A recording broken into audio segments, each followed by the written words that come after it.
팍팍한 인생살이가 흉내내지 못하는 자연만의 아름다움이 있기 때문에 사람들은 그 아름다움을 눈에 담고자 야유회도 가고 산으로 들러 나가고 있습니다.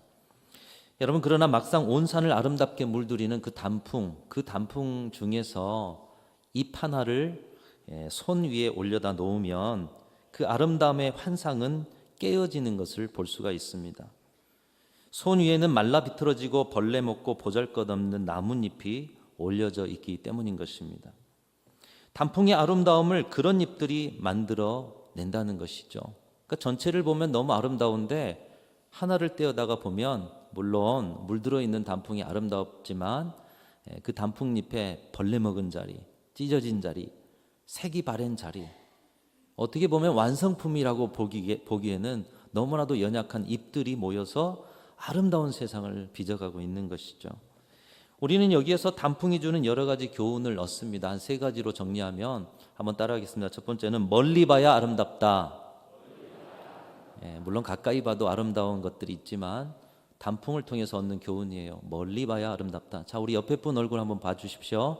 가까이 가서 봐주세요. 뭐가 보이십니까? 뭐 점도 보이고, 여러 가지 많이 보이죠. 그래서 화장도 하시고 어때요? 멀리 봐야 아름답죠? 멀리 봐야 아름답다. 여러분의 삶의 자리에서 때로 아름다움을 느끼지 못하실 때는 한번 좀 멀리에서 바라보시는 그런 자리가 있어야 함을 단풍이 가르쳐주고 있습니다. 떠나봐야 집이 소중하고 있던 자리가 아름다운 것을 알듯이, 그래서 집을 떠나면 고생이다라는 말이 있잖아요. 우리 집이 가장 여행을 아무리 좋은 곳을 해도 집이 가장 소중하고 집이 가장 편하고, 자신이 멀리 못 가면 여러분 가족을 좀 멀리 보내주실 수 있기 바랍니다. 이번 가을에 우리 아내들을 좋은 데로 며칠 보낼 수 있기를 바랍니다. 그러면 아내들의 떠나 있는 그 자리, 가까이 있을 땐 몰랐어요. 근데 멀리 있으니까 귀한 자리, 가치 있는 자리, 아름다운 자리. 그래서 단풍이 우리에게 주는 교훈 중에 하나는 멀리 봐야 아름답다라는 것이죠. 두 번째 교훈 따라합니다. 함께 해야 아름답다. 다 아시죠? 하나하나의 잎도 물론 소중하지만 단풍이 아름다운 이유는 서로 어우러져서 아름다운 것입니다. 각각의 볼품없는 잎이라도 서로 색을 받아줍니다. 색의 차이를 받아주고요, 연합하고 일치하고 하나 되어서 어우러질 수 있다면 생각하지 못한, 자신의 힘으로는 발휘할 수 없는 아름다움을 단풍잎이 나타낼 수 있다는 것이죠. 여러분, 교회와 우리 신앙이 그렇습니다. 어우러져야 한다는 거예요. 어우러져야 아름다울 수 있는 것이죠. 자연 만물을 통해서 그것을 배우는 계절이 되시길 바라고요. 세 번째 교훈 따라합니다. 내려놓아야 아름답다. 내려놓아야 아름답다는 거예요. 떨어져야 하는 나뭇잎이 끝까지 나무에 붙어 있기를 고집하면 여러분 그 나무는 다음 해에 열매를 맺지 못하고 죽을 수도 있다는 거예요. 그래서 일부러 나뭇잎을 다 떨어뜨려 주는 그런 경우도 있어요. 자신의 역할을 다하고 때를 알아서 자신을 내려놓을 때 자신의 인생에서 가장 화려한 생애 절정에 설 수 있음을 자연이 우리에게 가르치고 있습니다. 이렇게 단풍은 아름다움을 가지고 있어서인지 말라 비틀어지고 벌레 먹고 보잘것없어 버려질 운명임에도 당당한 모습으로 이 가을에 우리 사람들 앞에 그 아름다움을 빛내고 있는 것이죠. 세상은 억지로 푸른 척이라도 해서 아름다움을 가장하지만 단풍은 굳이 푸르지 않아도 색이 바래도 아름다울 수 있다는 것을 보여주고 있어요. 우리 인간 세상은 버려지기 싫어 집착하면서 추함을 드러내지만 단풍은 버려지면서도 아름다울 수 있다는 것을 보여주고 있어요. 여러분, 오늘날 우리 시대의 시끄러운 소리들 다 이런 자리들 아니겠어요? 자연을 통해서 배워야 합니다. 자연을 통해서 하나님의 음성을 들어야 합니다. 이것이 하나님의 창조의 손길이 만들어주시는 아름다움입니다. 하나님의 손길은 이제 마지막 떨어져 없어지는 순간까지 아름답게 하시는 손길인 것을 자연이 보여주고 있다는 것이죠. 그렇기 때문에 여러분의 인생에 그 어떤 자리가 단풍잎처럼 연약한 처지일지라도 여러분 안에도 아름다움이 있는 것을 잊지 마시고 당당하게 담대하게 하루하루를 살아가실 수 있기를 주님의 이름으로 축원합니다. 오늘 떨어져가는 단풍잎처럼 인생의 마지막 자리에 서서도 하나님이 주신 아름다움을 바라고 있는 노년의 사도 한 사람을 본문 속에서 만납니다. 바로 사도 요한인데요.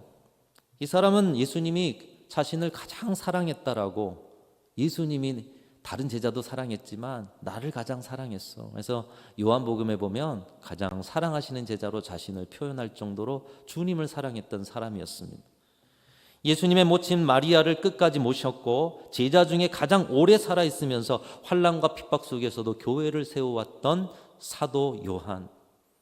여러분, 사도 요한은 그의 인생과 신앙에 참으로 많은 열매를, 많은 인생의 가치를 누리면서 맺으면서 살았던 사람 중에 하나였습니다. 첫 번째로는 예수님의 제자가 되었어요.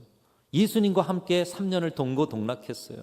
마가의 다락방에서 성령 충만을 받고 성령에 이끌려서 온 세계 열방으로 나가서 복음을 전하는 복된 인생을 살았습니다. 교회를 향한 핍박 속에서도 여전히 교회를 지키고 성도들을 지켜냈던 사도 뿐만 아니라 여러 생명의 위기 속에서도 복음 전파를 멈추지 않았던 주님의 제자로서 살아온 사람이었습니다. 그의 인생 전체가 아름다운 인생으로 그려질 수 있는 그런 생애였습니다. 그런 그를 교회를 핍박하던 로마와 유대인들이 그대로 둘 리가 없습니다. 100세가 다 되어가는 나이인데 이 사도 요한을 반모라는 섬에 유배시켜 버린 거예요. 그래서 오늘 본문 요한계시록은 바로 반모섬에서 받은 계시의 말씀을 적어 놓은 거죠. 유배지에서 지금 노년의 100세가 다 돼가는 나이에, 노년이었음에도 하나님의 말씀과 예수 그리스도를 증언한다는 이유로 그를 외딴섬 반모섬에 유배를 시켰습니다. 주님을 위해서 또 교회를 위해서 자신의 인생을 불태운 노년의 사도, 여러분, 주님을 위해서 평생 수고하고 애써도 우리의 노년이 이렇게 힘들고 어려울 수 있다는 거예요. 삶을 주님을 위해서 불태웠는데 그런 사도의 노년이 평안하고 높임받고 순탄하면 얼마나 좋겠습니까? 근데 반모라는 섬에 유배가 돼요. 오늘날에는 인권이라는 것들이 계속해서 부각이 되면서 교도소도 살만한 그런 자리라고 하더라고요. 당시에 이런 자리가 살만한 자리겠습니까? 2000년 전에. 그렇다고 젊은 날처럼 푸르게 핍박과 박해 속에서도 교회를 지켰던 그 열정을 가지고 이 노년에 움직일 만한 그런 힘이 그에게는 없었어요. 첫 번째로는 육체적으로 이제 연약해졌어요. 100세가 다 되어가니 기력이 쇠해서 출입할 힘도 없는 그런 시절을 보내는 사도 요한이었습니다. 여러분, 2000년 전에는 지금보다 수명이 짧지 않았겠어요? 근데 100여 년을 살았으면 많이 살았죠. 엄청나게 살았죠. 병원이 있었을까요? 지금 익숙한 집도 아닌 유배지에서 그런 노년에 살아가야 되는, 근데 노년이다 보니 기력도 세요. 주님을 위해서 이 반모섬에서라도 막 달려가고 교회를 세우고 뭘 할 수 있기를 원하는데 육체적으로 세져서 할 수도 없습니다. 사역적으로 봐도 아무것도 할 수 없는 처지였습니다. 반모섬에 유배되어서 바깥에 있는 사람들과 차단이 됩니다. 철저하게 감시가 됩니다. 환난 속에서 싸우는 교회에 어떤 일도 해줄 수가 없습니다. 열정을 가지고 교회를 위해서 일할 때와는 전혀 다른 그런 입장이 지금 노사도 요한의 입장이었어요. 오늘 본문의 배경이 그렇습니다. 여러분, 그런 처지에 있는 이 노사도 요한이, 사도 요한이 어떤 마음이겠어요? 이제 이대로 인생을 마감할 때가 되었나 보다. 여기에서 몇 날 며칠 보내다 주님 부르시면 이제 내 인생 끝나겠구나. 마치 낙엽과 같이 색이 바래고 생명력도 없고 이제 떨어질 날만 남은 것 같은 상태, 자포자기할 수밖에 없는 그런 상황이 바로 반모섬의 사도 요한이었습니다. 오늘 이 자리에 계신 여러분들 중에도 분명 사도 요한과 같은 무기력하고 상실감이 밀려오고 손 놓아버릴 수밖에 없는 상황 속에 답답해하시는 분들도 분명히 있으실 거예요. 떨어져가는 낙엽을 보면서 저 낙엽이 굴러떨어져 밟히고 순식간에 흩어져 사라지는 것처럼 내 인생도 그러겠지. 여러분, 그렇게 생각하시는 분들도 있으실 거예요. 여러분, 그렇다면 이 말씀을 통해서 하나님의 위로하는 음성을 들으실 수 있는 이 예배가 되실 수 있기를 간절히 소망합니다. 우리 하나님은 우리의 처지와 상황과 상관없이 언제나 우리를 위해서 여전히 일하시는 분이시요, 오늘 사도 요한에게도 일하셨던 그 하나님이 여러분의 인생에도 놀랍게 역사해 주실 줄로 믿습니다. 바로 그 말씀에 위로가 있는 것이에요. 주님은 사도 요한의 열악한 상황 속에서도 역사하셨습니다. 100세가 다 되어가는 노년의 사도, 기력이 쇠해져가는 그 노년의 육체를 가진 사도, 그러나 젊은 날보다 더 왕성한 하나님의 일들을 감당할 수 있는 사람으로 주님이 붙으셨다는 거예요. 그의 인생을 불타는 단풍처럼 아름다운 절정으로 이끌었던 하나님의 일하심이 어떻게 나타났습니까? 오늘 밤모섬에 갇혀있는 사도 요한에게 여러분이 읽은 말씀은 무슨 말씀이냐? 그 밤모섬에서 절망할 수밖에 없는 사도 요한에게 주님이 영광스러운 모습을 지금 보여주고 계시는 거예요. 그 어떤 것도 형용할 수 없는 영광스러운 주님의 모습, 주님의 영광스러운 모습을 그 유배지에서 기력이 쇠하여서 이제 인생이 끝나, 이렇게 끝나나 하는 그 자리에서 보여주신 거예요. 여러분, 주님의 얼굴을 보고 주님의 영광스러운 모습을 볼 때 우리는 그 어떤 상황과 처지에서도 담대하고 당당하게 일어설 수 있는 줄로 믿습니다. 사도 요한에게 보여주셨던 주님의 모습이 어떤 모습입니까? 오늘 우리에게도 보여주기를 원하셔서 이 말씀 주고 계셔요. 우리 13절부터 16절인데 여러분이 머릿속에서 그려보시면서 주님의 영광스러운 모습을 여러분 마음속에 새기시기 바랍니다. 우리 13절부터 시작. 촛대 사이에 인자 같은 이가 발에 끌리는 옷을 입고 가슴에 금띠를 띠고 그의 머리와 털의 희기가 흰 양털 같고 눈 같으며 그의 눈은 불꽃 같고 그의 발은 풀무불에 단련한 빛난 주석 같고 그의 음성은 많은 물소리와 같으며 그의 오른손에 7별이 있고 입에서 좌우의 날선 검이 나오고 그 얼굴은 해가 힘있게 비치는 것 같더라. 여러분, 주님의 얼굴이 그려지십니까? 그 빛나는 모습이 보이십니까? 사랑하는 성도 여러분, 저와 여러분도 살아계신 주님의 영광스러운 모습을 날마다 보실 수 있기를 주님의 이름으로 축원합니다. 내가 믿는 주님의 모습이 어떤 모습인지만 보고 살아도 여러분 더 이상 세상이 두렵지 않을 거예요. 여러분의 약함이 두렵지 않을 거예요. 주님의 모습을 보고 사셔야 한다는 거예요. 주님을 보는 것이 어떤 환경과 처지도 뛰어넘을 수 있는 능력의 신앙으로 살아가는 비결이라 말씀하고 있습니다. 오늘 말씀해 보십시오. 주님은 촛대 사이를 거닐고 계시는 분이시다. 촛대는 교회라고 계시록에서 말씀하고 있어요. 교회. 다시 말하면 주님은 오늘 또 우리 교회 사이를 거닐고 계셔요. 교회가 뭡니까? 그리스도를 믿는 사람들이 모인 모임. 오늘 이 자리에, 이 사이에, 여러분 사이사이 주님의 영광스러운 그 자취가 여러분 사이를 거닐고 계시는 줄로 믿습니다. 예배 속에서 그것을 보셔야 한다는 거예요.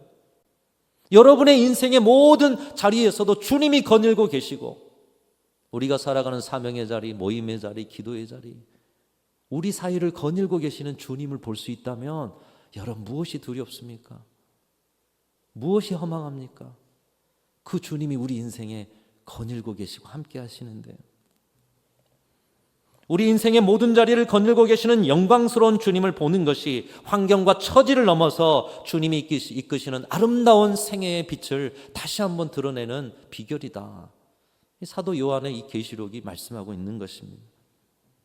노년의 유배지 밤모섬에 끌려와 사는 사도 요한이 주일에 기도와 예배 자리에 섰어요. 아마 똑같은 주일이었을 것입니다. 그런데 그 평범한 주일의 예배의 자리가 영광스러움을 보는 자리. 오늘 예배가 뭐 특별한 말씀, 특별한 뭐가 없어도 주님의 영광스러운 모습을 보고 가시는 예배가 되시기를 축복합니다. 여러분이 읽으신 그 말씀 속에 주님의 모습이 오늘도 이 자리에서 여러분 사이사이, 여러분의 인생의 사이사이를 거닐고 계셔요. 주일마다, 예배마다, 기도의 자리마다, 여러분의 모임마다 영광스러운 주님이 함께 하시고 거닐고 계심을 볼 수만 있다면 우리가 그 어떤 자리에서 낭망하고 어떤 자리에서 상실의 마음으로 살아가겠습니까? 여러분, 그런데 주님의 모습은 과거 사도 요한이 어디에선가 보았던 모습이었습니다. 예수님께서 3년의 공생의 기간 동안에 베드로와 야고보와 요한을 데리고 변화산에 오르신 적이 있어요. 그 산에서 변형되신 예수님을 이 베드로와 야고보와 요한이 보았습니다. 그런데 그때의 모습을 이 유배지 반모섬에서 또 보게 된 것이에요. 마태복음 17장에 변화산에서 예수님의 모습이 어떻게 변화되었는지 오늘 본문에 나오는 이 모습과 비교하면서 한번 보시기 바랍니다. 제가 읽습니다. 그들 앞에서 변형되사 그 얼굴이 해같이 빛나며 옷이 빛과 같이 희어졌더라. 이 땅에 어떤 빛으로도 색깔로도 형용할 수 없는 완전한 광채 되신 예수님을 변화산에서 그들이 목격한 것이에요. 근데 그 모습을 어디서 봐요? 유배지 반모섬에서. 청춘의 열정이 들끓었던 주님과 함께했던 그 시절에 사도 요한이 예수님의 변형된 모습을 보았는데 인생의 모든 수고 다 하고 이제 100세가 다 되어가는 이 노년에 아무런 기력도 없고 할 수도 없는 상황 속에 예수님의 변형되신 이 모습을 다시 보게 된 것입니다. 변화산에서 베드로와 야고보와 사도 요한은 변화된 주님의 모습을 보고 두려워서 엎드려 떱니다. 그런데 오늘 반모섬에서도 영광스러운 주님의 모습을 본 사도 요한이 그때처럼 두려워하며 죽은 자처럼 엎드려져 있어요. 변화산에서 두려움 가운데 엎드려 있는 제자들을 향해 주님은 이렇게 말씀하셨습니다. 마태복음 17장 6절 7절 말씀인데요. 제자들이 듣고 엎드려 심히 두려워하니 예수께서 나와 그들에게 손을 대시며 이르시되 일어나라 두려워하지 말라 하시니. 여러분, 근데 변화산에서만 이런 게 아니라 오늘 이 유배지 반모섬에서 사도 요한에게도 동일한 모습으로 두려움 가운데 떠는 그에게 사랑의 손으로 만져주시고 그를 일으켜 세우시는 모습을 봅니다. 자, 우리 계시록 1장 17절 18절 우리 변화산의 모습과 똑같은 모습으로 예수님이 다가오시는 모습 읽겠습니다. 시작. 내가 볼 때에 그의 발 앞에 엎드려져 죽은 자 같이 되매 그가 오른손을 내게 얹고 이르시되 두려워하지 말라. 나는 처음이요 마지막이니 곧 살아있는 자라.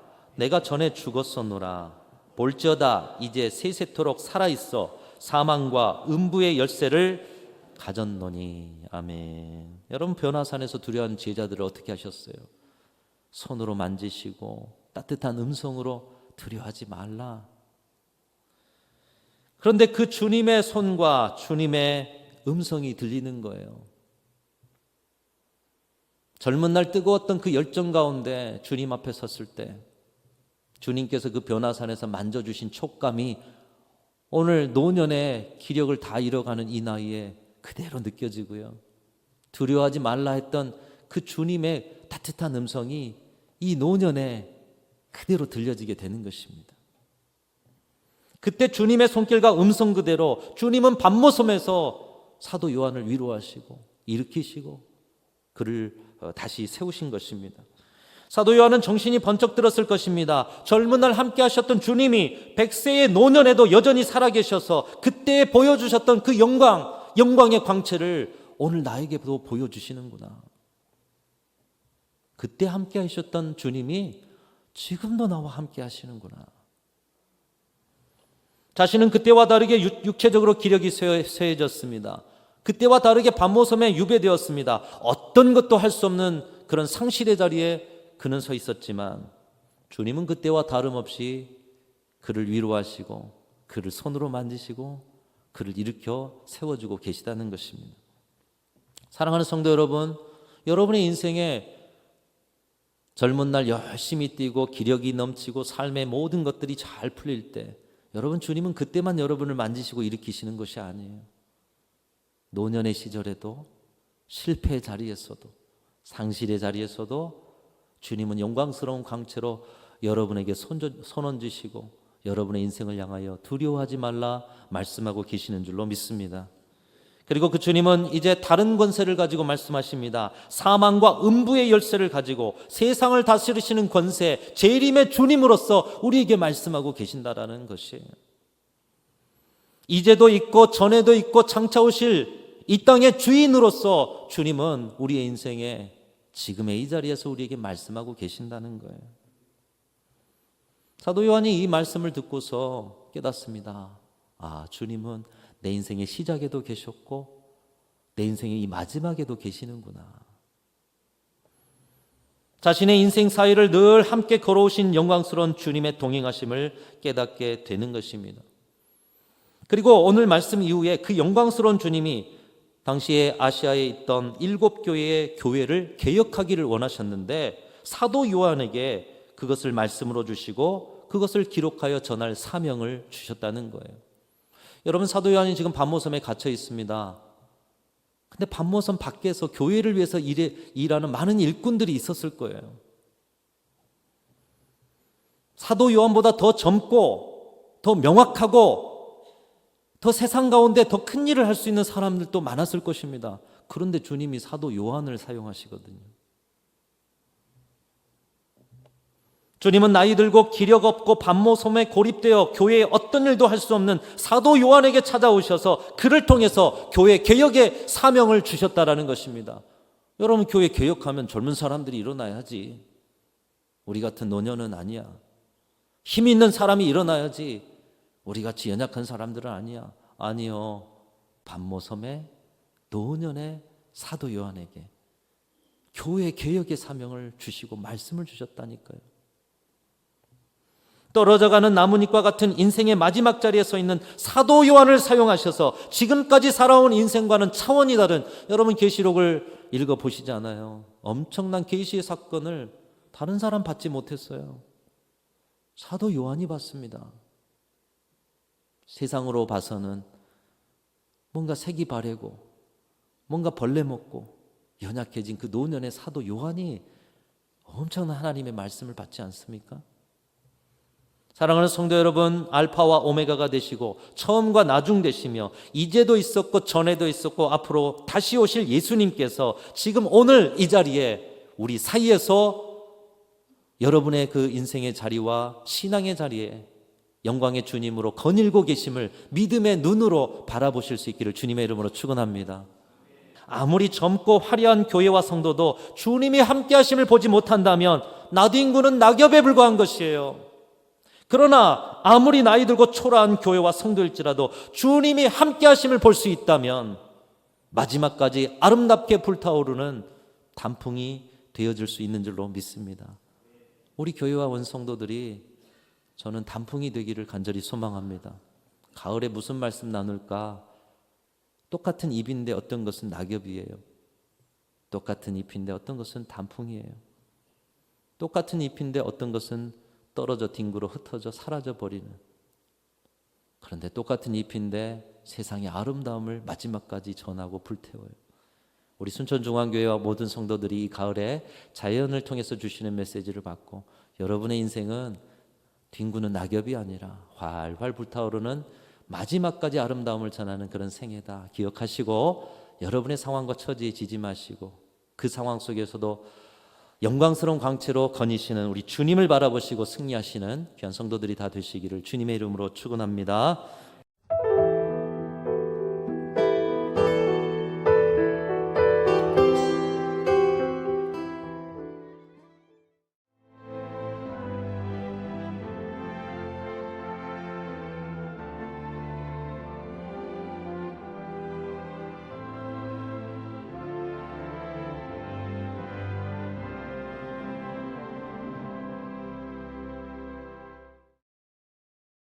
여수는 섬과 바다를 연계하는 5개만의 보전과 균형 개발을 통해 여수만 르네상스 시대를 열어가고자 합니다.